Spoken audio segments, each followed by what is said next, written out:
Good morning friends, welcome to my channel IELTS by VRV. My name is Gomit and today we are going to start the episode 8 of the VIP program.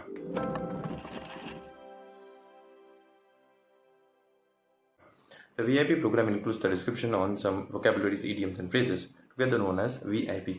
I will discuss with you some of these VIPs with relevant examples and descriptions which will be surely useful to you in preparing for speaking and especially for writing.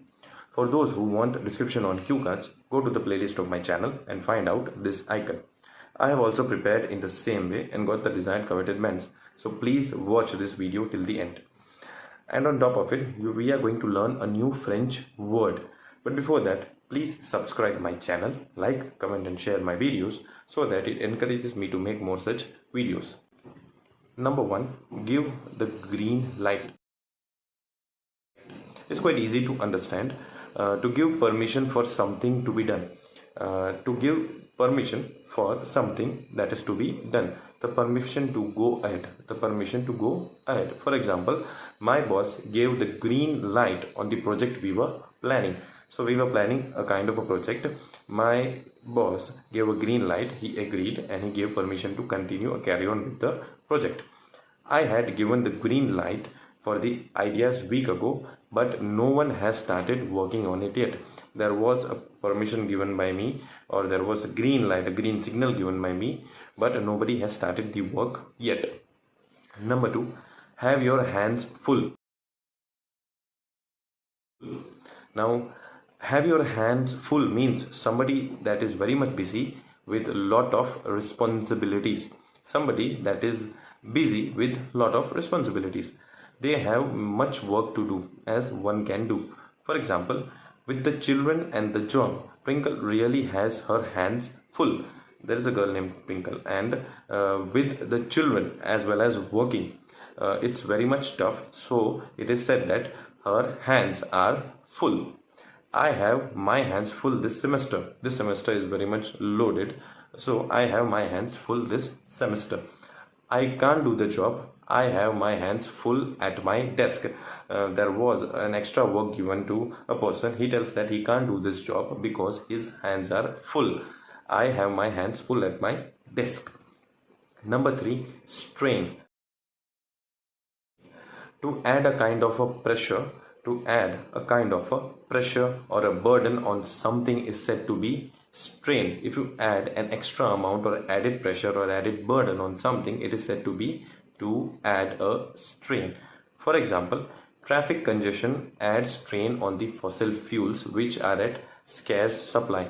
It is true, fossil fuels like petroleum, diesel are at limited supply now because due to traffic and traffic congestion, the cars are still so they are on, so they will emit the gases and the fossil fuel, that is petroleum or diesel, is burnt. So traffic congestion is a kind of situation which adds strain on the fossil fuels which are actually at a scarce supply.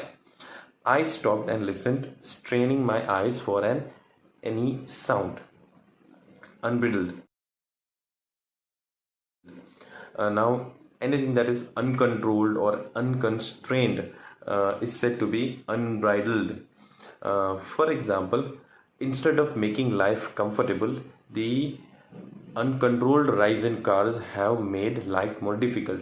Instead of making life comfortable, the unbridled rise in cars, uncontrolled or unconstrained rise in cars, you can say as the unbridled rise in cars has made life more difficult.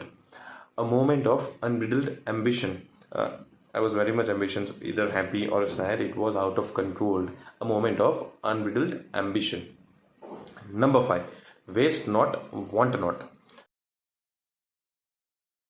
Now it is a proverb. If you use your resources carefully and without any extravagance, you will never be in need of anything. If you don't waste your resources, you will have your resources with you during need. It's said to be a kind of saving, so you will not require from others. For example, poor countries takes loans from wealthy countries at certain cost. In this way, they become debtors and accumulate debts. As a result, they keep on asking more and more money. But if they had not wasted money or their resources, they need not to ask for more help from the others. This is known as waste not, want not. If you had not wasted, you will not require more. Waste not, want not is wise use of one's resources. A wise and a proper use of one's resources can be said as waste not, want not. It is also said as willful waste makes woeful wants. Willful waste makes woeful wants. Number 6, alluring. Now, alluring means something that is very much attractive, something that is very much fascinating, something that is seductive is said to be alluring. For example, companies are alluring customers to buy as much as they can. Yes, companies are trying to attract people to buy as much as they can. They are alluring customers to buy as much as they can. The town offers alluring shops and restaurants. There is a town which offers number of attractive shops and restaurants, alluring shops and restaurants. Now, as I promised, today we are going to learn a new French word. The word is père. Père means father. Père means father. In one of the VIPs, we had learned bonjour. Bonjour means hello. Together, bonjour père means hello father. Pronunciation might be tricky, but my main motive is to make you aware of new word. Thank you, my friends. I hope you like this video. Please press the bell icon to get the latest updates. Goodbye. Adios.